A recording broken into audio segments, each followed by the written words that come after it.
This video, I haven't even started talking about what I want to talk about. Oh, and I have this chocolate chip pancakes. This ain't a mukbang, okay? This is not a mukbang. I'm not eating this on camera, but I'll have one little bite. Yeah, you see the presentation? I mean, it's quite beautiful, to be quite honest with you all, but... So anyway, today, I'm gonna be talking about my top six? My top 6 favorite movies. If you subscribe to my channel through the 0 Day video, first of all, you have taste, and you're an OG. Obviously, I like that movie. It is on my Letterboxd top 4. And I'm just gonna be going off my Letterboxd top 4 and then maybe like 2 other movies that I want to talk about. I needed to sneeze, but I couldn't. 0 Day is not the first movie on this list, so I'm not gonna be talking about it first, but guess what? It's second! I know, that's so exciting. No, Love Exposure is the first movie on this list, directed by Sion Sono, released in 2008. I watched it June 2024. Actually, I haven't rewatched it at all because it's nearly 4 hours long. So like, I'm not just gonna be rewatching 4-hour long movies willy-nilly, but I am gonna rewatch this one soon. I don't really remember how I found this movie. I probably found it like on TikTok, or maybe I just found it searching through Sion Sono's like directorial credits. Because the first movie I watched of Sion Sono was Tag, and I think I watched that in about 2018 or so. And I must have been like 9 or 8 when I watched it. And I don't know, it kind of like left an imprint on me. I think I watched it like again after I watched it that first time. I thought that the movie was intriguing. It is like a really weird movie. I don't really feel like it's very similar to the rest of Sion Sono's films either. I don't know why. Why is this piece of hair flying out? I think that piece goes over there.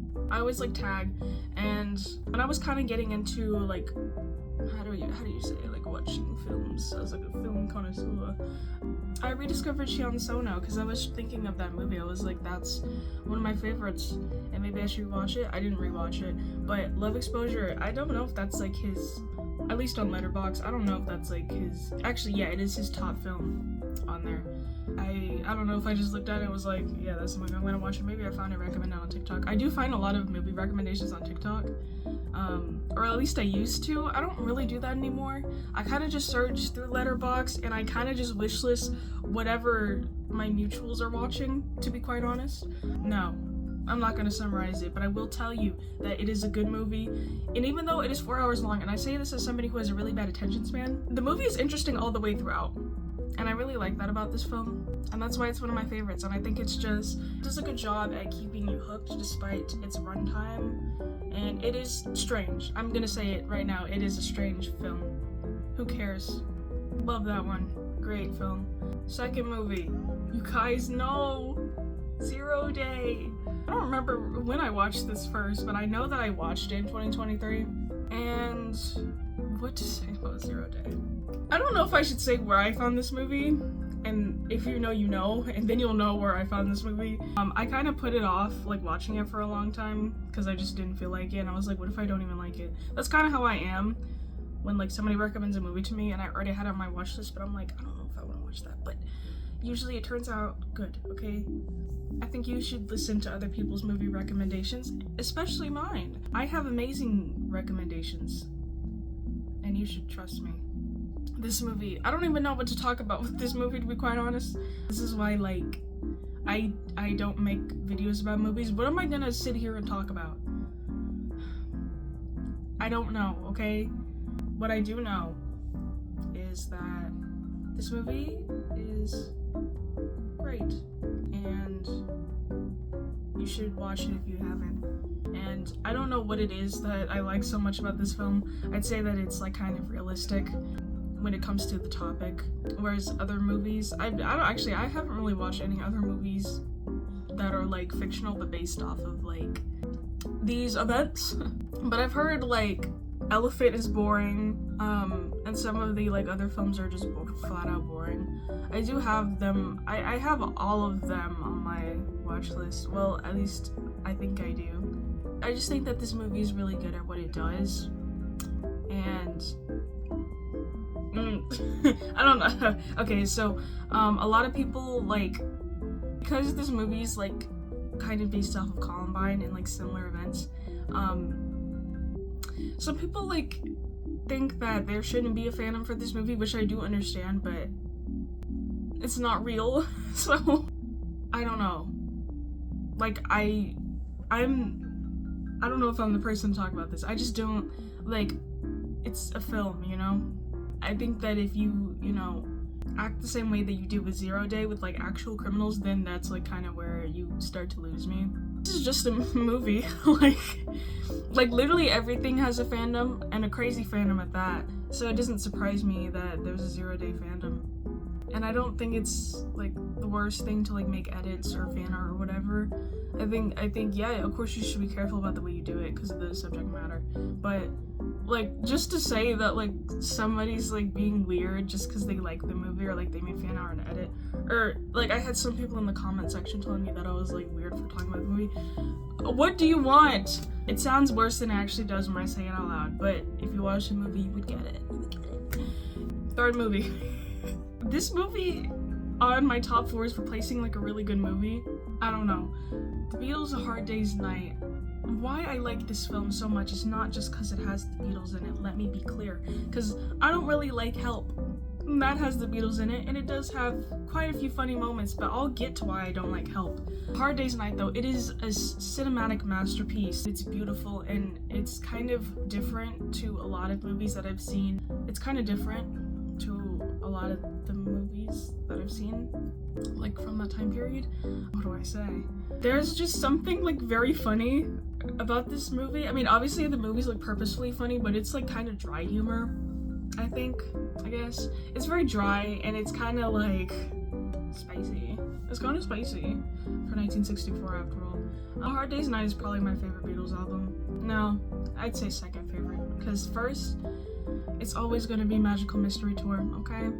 A Hard Day's Night is probably, like, second favorite. But this movie, I don't know, it's funny. I don't know if I'd recommend it if you didn't like the Beatles at all. It's because it is a movie about the Beatles, but, like, it's funny, it's very charming, and it's also in black and white, which is pretty cool. And that's a stylistic choice, I believe. Well, I think it was, I don't know. I don't know. I heard that it was a stylistic choice. Because obviously, like, you could do color in 1960s. I don't know. It's cute. It's amazing, and I like it. I'm gonna talk a little bit why I don't like Help. So the problem with Help is, how long is Help? First, let's deduce, how long is Help? Because my main problem with Help is that it's too long. Okay, I was being overdramatic. It's only an hour and 32 minutes. Well, that should tell you, like, how much I just don't like it. I feel like it was just very boring. It was very boring compared to A Hard Day's Night. Help is like a straight up, like, chase comedy, whereas A Hard Day's Night is like a mockumentary. And I don't like Help. I don't know. It's not that long, but it feels very long because it's just boring. And the pacing is interesting. There are, like, funny moments, I will admit, there are quite funny moments.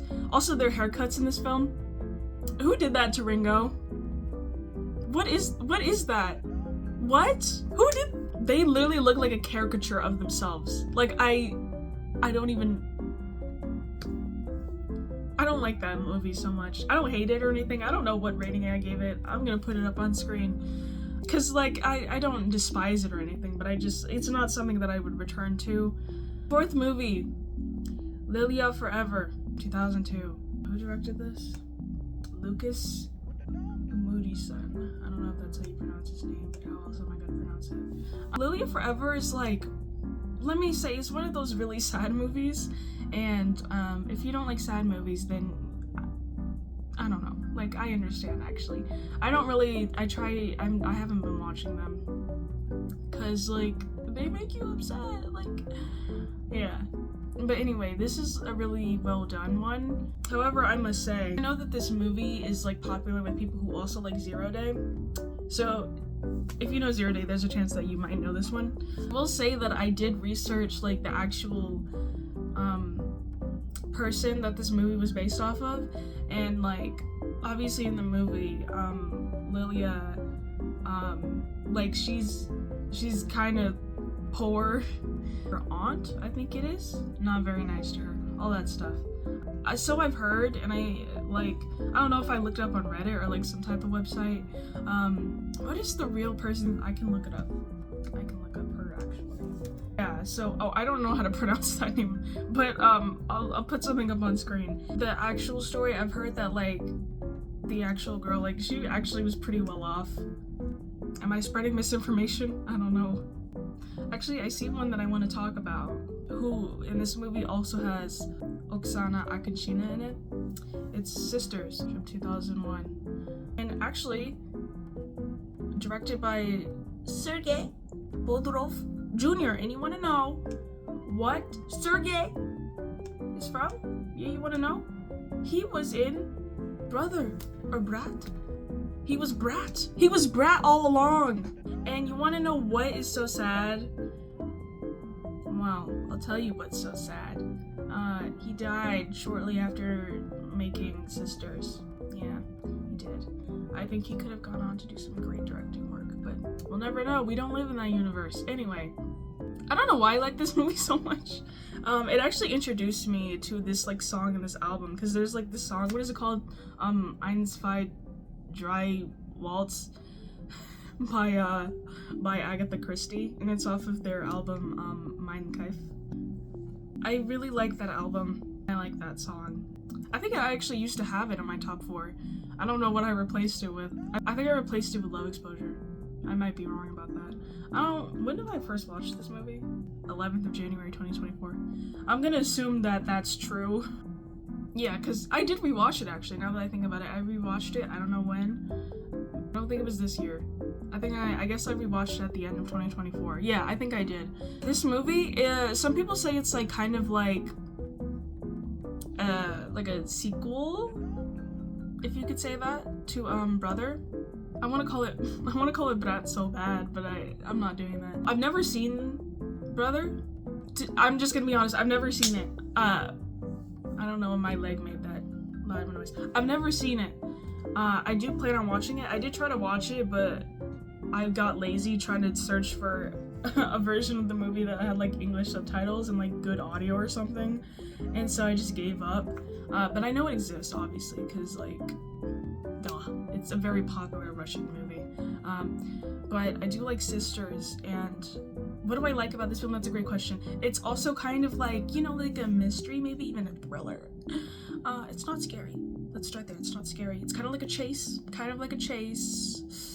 but it's not the main characters chasing after somebody. They're getting chased, okay, and they're gonna get killed. Or are they? I don't know. Well, they're getting chased by these mafia bosses, okay? And I'm telling you one thing, you don't want to be chased by a mafia boss. No. So, yeah, pretty high stakes, if I do say so myself. I actually might have first watched this in 2023. I think I did. And I rewatched it in January 2024. I have no idea, to be quite honest. I did rewatch it at some point though, because I do like this movie a lot. What to say about it? Look, I'm not gonna say like it's the best thing in the entire world.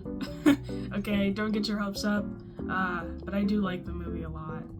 It is really something. It's really something. And I can't even really tell you what I like, besides like the music. The soundtrack. The soundtrack. I like that. I actually think, yeah, this is Oksana Akishina's like acting debut, I think. And then she did Lilia Forever the next year, I think. So, yeah, as you can see, diva, star actress, I love her. I have nothing else to say about this movie. I kind of want to talk about a Soviet movie that I really like. Technically, it's not a movie, but it is on Letterboxd. Приключения Электроника. Приключения Электроника. Beautiful. No notes. Now look, this is actually one of those like those TV specials where it was like basically a movie, but it wasn't. Yeah, that's basically what The Adventures of the Electronic is. It's split into like 3 parts, I think. It's actually on YouTube with English subtitles, so Maybe I'll link it in the description if I feel like it. I might not even feel like it. Maybe I won't link it. Maybe I'll keep it to myself. I actually think that it's in my movies playlist. I have one. It's public, so if you're looking like for movies to watch it or upload it on YouTube, go look through that. I have a ton of movies. What do I like about this? I don't know. It's a movie for children. It's for children, okay? It's about this boy, okay? He's a little bit rowdy. He's not the best in school. He gets in trouble, okay? One day he comes upon a robot, okay? And this is pre-AI, because this came out in 1980. He comes across this robot who looks exactly like him. Now that's a bit strange. But then he realized he can use this to his advantage. Okay. So he makes robot do his dirty work for a bit, but then he realizes maybe I shouldn't do that. Does he realize that? I don't know. I think he does. I honestly, like, it took me a long time to finish it because it is in 3 parts, so I kind of took a break from it for a few months. But then I did finish it, and it's a cute, like, it's not deep. There's a little bit of communist, you know. How do you say? Messaging? Not that that's a problem, although that is a problem with some people. It's not like overt. It's not overt at all, okay? I mean, if you notice it, you notice it, but like, whatever. I think it's quite cute, and at the end of the day, it is a children's film.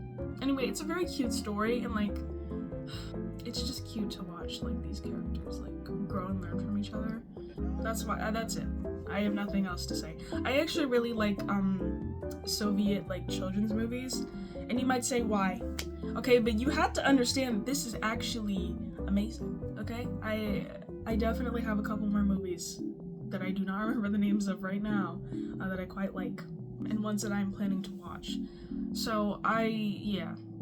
I especially like animation, too. I do like those. There's a lot of interesting Soviet animation, and maybe I'll make a video on that. I feel like I shouldn't, but I could. I know the last movie I'm going to talk about. So, Christiana F. I always called it Christiana F. I actually don't know how I'm supposed to pronounce this girl's name. Is it Christian? No, it's not. I'm just going to call it Christiana F, okay? Anyway, this was released in 1981. Now, don't be fooled, this movie's very different to The Adventures of the Electronic, okay? This movie's about heroin. This movie's about heroin, okay? And this movie's actually based off of a true story. And I did read I guess you would say memoir. I did read the memoir of Christiana F. It's called something Zoo Station, I don't know. I think it has a different title in English.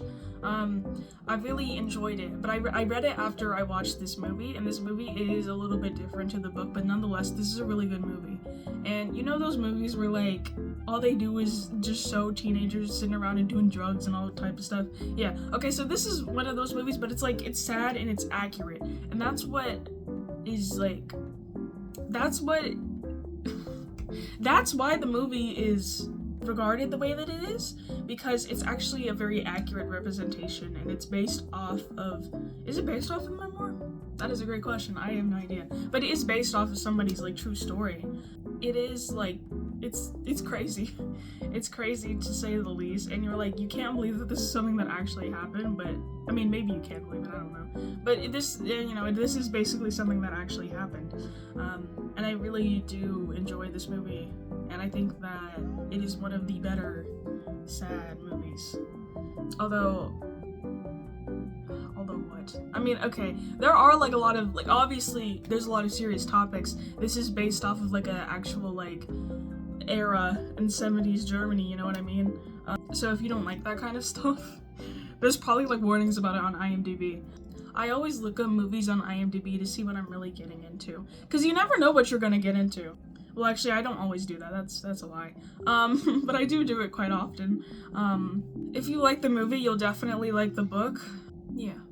And there actually is a show on Amazon Prime based off of this. I didn't like it. I didn't finish it. I think that it's not very interesting. We could have just kept it at the movie, and then you could read the book, you know? I don't know. I think that that's it. I don't really have anything else to talk about.